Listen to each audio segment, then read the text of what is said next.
तो अरविंद जी, सवाल यह है कि शेख हसीना की क्या वापसी हो सकती है? लंबे समय बाद खामोशी उन्होंने तोड़ी है, और खामोशी तोड़ी तो जबरदस्त पलटवार, जबरदस्त वार किया मोहम्मद यूनुस की सरकार पर, और आवाम को अपील करते हुए कि अब एक हो जाइए इस आतंक मचाने वाली सरकार के खिलाफ।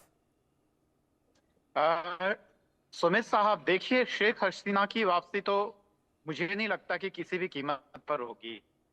और जो यूनुस साहब जो उम्मीद कर रहे हैं, मुझे लगता है कि एक बहुत ही मजबूत रास्ते से बहुत बड़ी उम्मीद कर रहे हैं, वो कभी पूरी नहीं होगी। और ऐसा पहली बार नहीं है कि भारत ने विदेशी शरणार्थियों, खासकर जो राजनीतिक शरणार्थियों को यहाँ शरण दी है। दलाई लामा का उदाहरण हमारे सामने है। इतना ही नहीं, नेपाल में जब वहां राजशाही के खिलाफ जब आंदोलन हो रहा था, तो बहुत सारे जो समाजवादी लीडर्स थे जो अभी वहां सत्ता में बैठे हुए हैं, उनको भी भारत ने शरण दी है।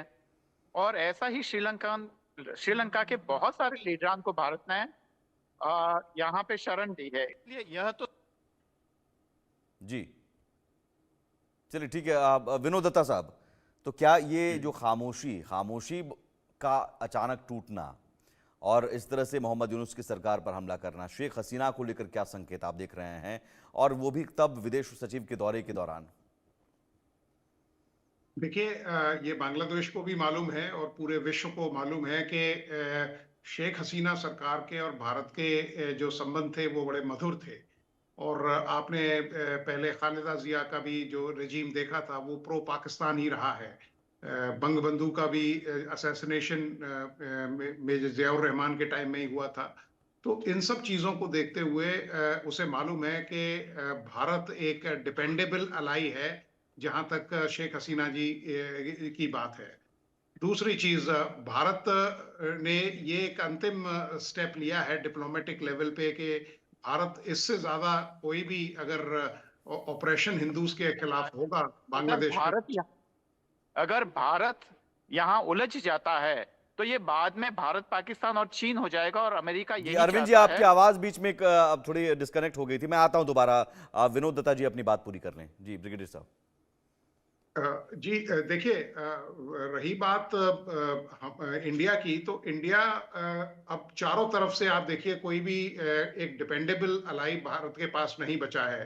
बांग्लादेश में जिस तरह की सरकार है, श्रीलंका में प्रो कम्युनिस्ट सरकार है, मालदीव्स ने तो इलेक्शन ही इसी मुद्दे पे लड़ा था, नेपाल के भी स्वर बदलते दिखाई दे रहे हैं।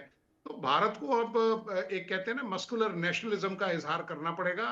और मैं कतई ये नहीं कह रहा कि भारत को किसी काइनेटिक ऑपरेशन या किसी लड़ाई में लिप्त हो जाना चाहिए, लेकिन हमें इजराइल से या और ऐसे देशों से ये बात सीखनी चाहिए कि जहां अगर हम इंसानियत की बात कर रहे हैं या हम हिंदुत्व की बात कर रहे हैं, भारत केवल हिंदुओं की बात नहीं कर रहा है, भारत उन सारी माइनॉरिटी कम्युनिटीज की बात कर रहा है जिन पे अत्याचार हो रहे हैं। और ये जो जिसे कहते हैं कि कंकॉक्शन जो बन रहा है, ये भारत के लिए कोई बहुत बड़ा, बिकॉज सबसे ज्यादा जो बाउंड्री है भारत की वो बांग्लादेश के साथ है।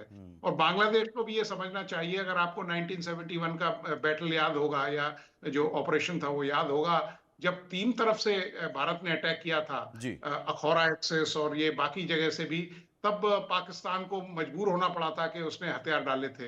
तो भारत के लिए मिलिट्रीली कोई ये बहुत बड़ा ऑपरेशन नहीं है, लेकिन भारत कतई नहीं चाहेगा कि इस एरिया में शांति हो। अगर भारत की इंपीरियलिस्टिक डिजाइन होती तो भारत सन 71 में इसको लेकिन अपने में मिला लेकिन लेता। क्या क्या ये शेख हसीना की वापसी के संकेत हम माने, जो अरविंद जी कह रहे हैं कि नहीं, वापसी तो संभव नहीं है? वापसी तो देखिए, अरविंद जी से मैं सहमत हूं कि अभी निकट भविष्य में तो कोई इस बात का कोई इम्कान है नहीं, क्योंकि जिस तरह की सूरत हाल बांग्लादेश में देखी जा रही है, वो अगर भारत में रह रही हैं तो ये भी एक उनके लिए बड़ी खुदकिस्मती की बात है कि भारत ने उनको संरक्षण दिया हुआ है। और भारत और शेख हसीना के या उनकी फैमिली के जो कॉन्ट्रीब्यूशन थे, भारत उसको उनका एहतराम करता है। तो ठीक है। अभी तो फिलहाल लेकिन हाँ, वो अपनी जो स्टेटमेंट है उससे ये बता रही हैं कि भाई देखिए, उनके पास एक डिपेंडेबल अलाई है। और भारत ने देखिए हमेशा विश्व शांति की बात की है, लेकिन भारत ये कतई बर्दाश्त नहीं करेगा कि अगर इस तरह की और कोई हिमाकत हुई तो भारत को एक मस्कुलर नेशनलिज्म का इजहार करना पड़ेगा। और अगर सेलेक्टेड टारगेट्स पे भारत को कोई इस तरह की सर्जिकल स्ट्राइक करनी पड़ा, आपको देखिए इजराइल ने एंटबी का ऑपरेशन किया था, 2000 किलोमीटर दूर जाके वो अपने बंधकों को छुड़ा लाए थे। तो अगर भारत हिंदुत्व की बात करता है और इस तरह से बिल्कुल हमारे पड़ोस में इस तरह के तो आप कह नरसंहार रहे हैं कि जिस तरह से जो इजराइल युद्ध नहीं लड़ता है डायरेक्ट, पहले डायरेक्ट फाइट में नहीं आता है, जो मोसाद है वो मोसाद अब उन कमांडर्स को, उन आतंकी कमांडर्स को, तो आपका इशारा ये है कि जो वहां पर कट्टरपंथी हैं उनको धीरे धीरे निपटा दिया जाए। नहीं, मेरा मतलब ये है कि जो इस तरह के एंटी नेशनल एलिमेंट्स हैं या जो विश्व शांति के लिए एक बहुत खतरा बन चुके हैं, तो इस तरह के जो राक्षस प्रवृत्ति के लोग हैं उनको उनका खात्मा करने के में कोई खराबी नहीं है। वो कहते हैं ना, यदा यदा ही धर्मस्य। तो आपने सुना होगा कि जब भी इस तरह से किसी धर्म के ऊपर हानि होगी तो फिर ठीक है AK मिश्रा साहब, फिर पेजर अटैक क्या दिक्कत है? नहीं, दो तीन चीजें हैं। देखिए, सबसे पहले ममता बनर्जी ने जो बोला उस पे भारत सरकार को और हम सबको विश्वास नहीं करना चाहिए। ममता बनर्जी ने बंगाल को ही बांग्लादेश बना के रखा है। उनके स्टेटमेंट को देखिए, वो उस तरफ से दहाड़ रहा है और ममता बनर्जी भाई भाई करके बोल रही है। भाई हमने लॉलीपॉप तो नहीं ली है। जब वो घुसेंगे ना तो ममता बनर्जी वाकई में लॉलीपॉप पकड़ा के उनका स्वागत करेंगी। ये उनका इतिहास है। तो भारत सरकार को ममता बनर्जी और ममता बनर्जी के सरकार के पास्ट को देखते हुए विश्वास नहीं करना चाहिए, पहली चीज ये। दूसरी इंपॉर्टेंट चीज मैं आपको बताऊं, ममता बनर्जी के साथ आप विपक्ष को भी जोड़ लीजिए क्योंकि विपक्ष मौन है।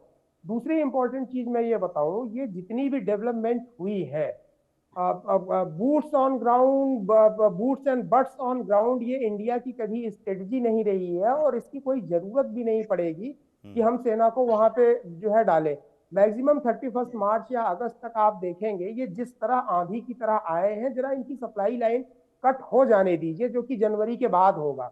जनवरी के बाद फरवरी मार्च में एक फाइनल मोशन वहां पे होगा और जो इन्वायरमेंट है वहां का, मतलब वहां पे जितने भी बांग्लादेशी हैं, जितनी भी पार्टियां हैं, एक अंदरूनी कलह फाइट चलेगा और वो इन्वायरमेंट अपने आप को ऑटो करेक्ट करेगा। वहां पे ऑटोफैगी, पॉलिटिकल ऑटोफैगी शुरू होगी और भारत डिप्लोमेटिक वे में करता रहेगा। बहुत सारी चीजें हैं, बहुत सारी सप्लाई बंद कर सकते हैं।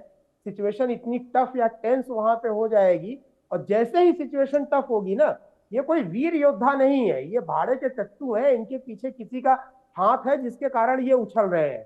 जैसे ही सिचुएशन टेंस और प्रेशर वाली होती है ना, ये छोड़ के भागेंगे, आप ये मान करके चलिए।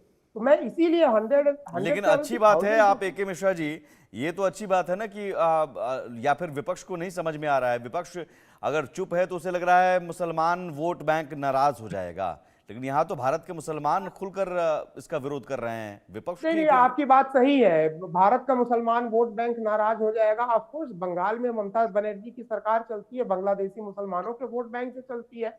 रोहिंग्याओं के बांग्लादेशी जो पूरे देश भर में फैले हैं, कितने न्यूज आती रहती हैं कि उनके आधार कार्ड बना के, ये वोट बैंक तो है ही विपक्ष का। आपकी बात से मैं सहमत हूँ। दूसरी इंपॉर्टेंट चीज, जो हमारे मुसलमान मित्र बैठे हैं, मैं उनका एहतराम करता हूँ। बात चल रही थी गजवाए हिंद वगैरह की। देखिए, इस्लाम क्या है ना, कई तरीके के इस्लाम है। मैं आपको बता दूं, पर्सनल मस्जिदों में पढ़ने के लिए, मुसलमानों के बीच में पढ़ने और समझने के लिए अलग इस्लाम है। जब आप इस्लाम के बाहर इस्लाम की प्रेजेंटेशन करते हो तो वो अलग इस्लाम है, वहां पे कुछ और तरीके से प्रेजेंट किया जाता है। इसीलिए गजवाए हिंद पे हमारे मित्र जो बैठे हैं, इन्होंने कुछ बोला नहीं, आपके उस प्रश्न को ये डकार गए, यानी बाईपास कर दिया। तीसरी इंपॉर्टेंट चीज होती है कि सिचुएशन के हिसाब से, आपने खुद बोला कि भाई इनको विकास, गरीबी, इन सब से मतलब नहीं है। आप सीरिया देख लीजिए, अफगान देखिए। प्रैक्टिकल में जो इस्लाम होता है, स्पेशली जहां इस्लाम का शासन नहीं है, बामियान में बुद्ध की मूर्ति उखाड़ दी गई। इंडिया के कितने मोहम्मद कासमी जुड़े हुए हैं क्या? हाँ, कितने मुसलमानों ने, इंडिया के मुसलमानों ने विरोध किया और बोला कि वो मूर्ति फिर से बनाई जानी चाहिए। ठीक है, आपने जो कहा, मैं मोहम्मद कासमी अगर जुड़े हुए हैं तो जवाब ले लेता हूं। मोहम्मद कासमी अच्छा, उन्हें जोड़िए। लेकिन ये अब दो चीजें हैं जो तुलसी गबार्ड ने कहा था, जिस पर हमने कल भी बात की थी। मैं इस पर विनोद दत्ता साहब आपसे भी आऊंगा कि चूंकि युद्ध जो है ना, युद्ध हम सैन्य कार्रवाई और तमाम चीजें, इजराइल अभी तक लड़ रहा है 1.5 साल से और हिजबुल्लाह खत्म नहीं हो पाया है, या